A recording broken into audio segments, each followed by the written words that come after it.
we've seen from the previous administration is that they did spend time listening to conversations between then Senator Jeff Sessions and the ambassador to Russia while he was in his U.S. Senate office. If that were to take place, which supposedly did take place, what other conversations did they listen in on?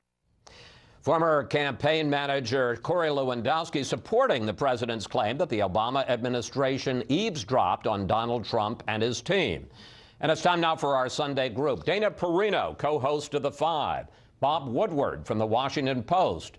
Peter Baker, who covers the White House for The New York Times. And Laura Ingraham, editor of LifeZette and a Fox News political analyst. Well, Peter, I'm sure you've been working your White House sources feverishly ever since President Trump's tweets started appearing on Saturday morning.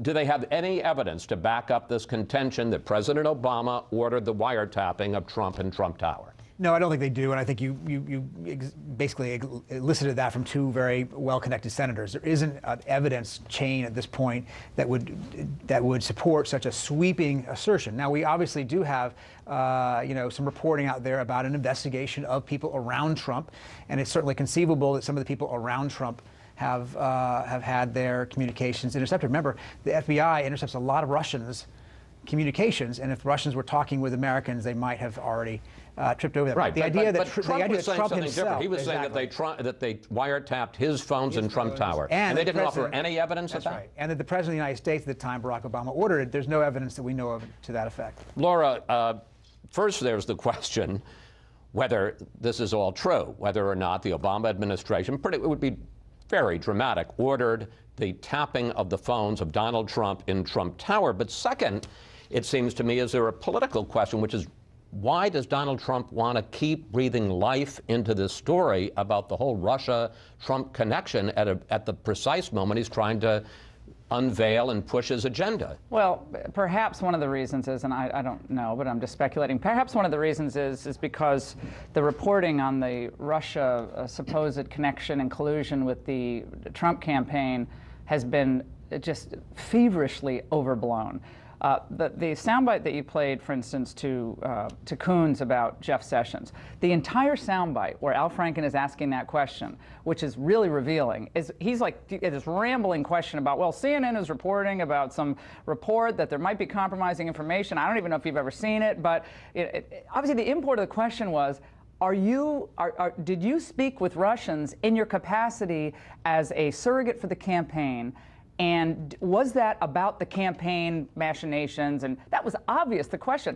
I actually don't think Jeff Sessions needed to recuse himself. I know that might be controversial, but if Jeff Sessions told the truth, and I believe he did, in that question, and the follow-up question, the written question submitted by Leahy, I don't think he had to recuse himself. I think Donald Trump's probably frustrated about that. I think a lot of pressure was put on Sessions to recuse himself. He was considering recusing himself earlier.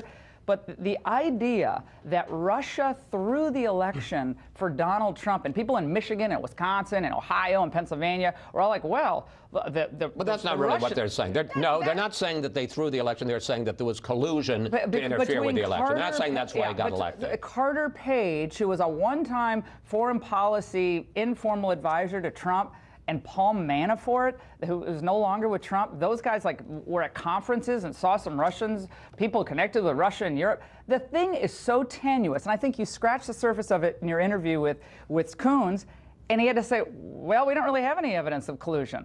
This is a typical Washington feeding frenzy based on little to no evidence. Okay. And I think most people watching this are like, are we actually going to talk about the fact that we need to have jobs, the economy, and the border enforced? I think people are sick of this already. But that's my point. It's Donald Trump who fed that this weekend with his tweets. I think John Favreau's tweet, Chris, today or yesterday when he said, I'd be careful of people saying that the administration did not issue the FISA. I wonder if he wasn't just trolling. But in any case, let me bring in Dana, because we ask you for questions for the panel, and we asked you your questions about this whole issue of collusion with the Russians. Janice Gibson, and this gets kind of to your point, Laura. Janice Gibson said this on Facebook. I honestly think the Dems are using this as a diversion.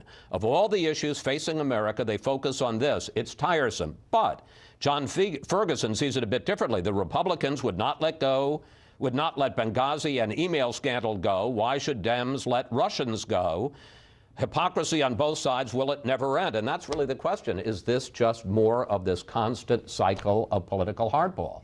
Yes, however, I do think that Washington is able to do a couple things at once. So you have several investigations going on with this supposed collusion, and now I guess the president's team has said that they are going to ask congressional committees to also add in this question and this allegation that President Obama directly asked for a wiretap about President Trump. And I would imagine there's about 50% of the people in America today who believe that actually happened, even if there's no evidence of it. And the same is true from Democrats' perspective, think there's collusion when there, as the senator said, there is no evidence that they've seen about that so far. But at the same time, tomorrow, I believe you'll have a new executive order from President Trump on the immigration issue. You'll have an Obamacare plan that's sort of put out there by the House team. And they have lots of different things that they have to do, including a budget with members of the cabinet now having to go up to Congress and defend either a plus up for the military budget or the cuts that Donald Trump wants. And in the meantime, we haven't really had anything go bang in the world. But as we all know, that can happen at any moment. Bob, and I promise, folks, we are going to talk about real issues and the agenda in the next segment. As someone who's seen a few Washington scandals, though, and I will defend myself on this question of talking about this so much, because it was Donald Trump who created this storm this weekend. What do you make of this? What do you make of the whole allegation of collusion? What do you make of the story that came out of the New York Times this week that the Obama administration spread the intelligence like breadcrumbs so that it would be out there and people would continue to talk about it and perhaps these leaks would happen? And then what do you make of Donald Trump's tweets this weekend? Well, first of all, got to understand that as President Trump has this vast espionage establishment at his disposal, $50 billion a year plus. Even in the CIA, they call him the first customer. So he can get the information he wants. He's the only one in the government. The question is, did he just spontaneously, because he'd read something or heard something, put out this tweet, which is quite serious? We don't know. You're absolutely right. No evidence on that. On the Russian collusion, there's a lot of smoke, no evidence. The other thing is the mechanisms for investigating this are weak.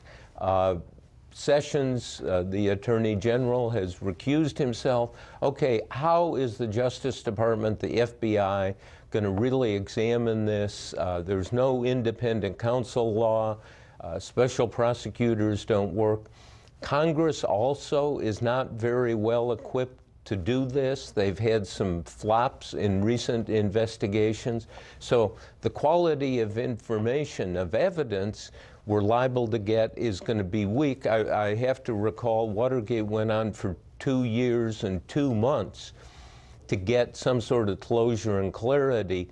I wonder how long this is going to take, months or years. Oh, boy. But, you know, the only difference, Watergate, there was a break-in. We don't have any evidence exactly. of a There was a clearly established crime, and in this case, you don't have it. But there is a lot of suggestion. People have just not come clean about what they did. Trump's the one, because he is the president, who could actually say, let's really examine this and put out some internal report. There was, to be honest, there was a break-in. It was a break-in in the email accounts in the United States by Russian sources, according to the intelligence the question as to whether there was collusion. Who's responsible with the Trump about it is the next question. And at the break-in, we didn't know necessarily who was responsible about it at first, and that's where the investigation led. That's unlikely. You know, we don't think that that's necessarily where this is going to go at this point. And you're right. It's a lot of smoke without a lot of heat, a lot of heat without a lot of light. And the question is, you know, it's hard to imagine that a presidential candidate actually colluded in a very explicit way with a foreign power. But there are questions that have been raised. I know you guys just want to talk about this, but I want to talk about issues. I want to talk about what somebody is going to affect somebody's life, Laura. And despite your best efforts, we're going to talk about that. We're going to take a break here.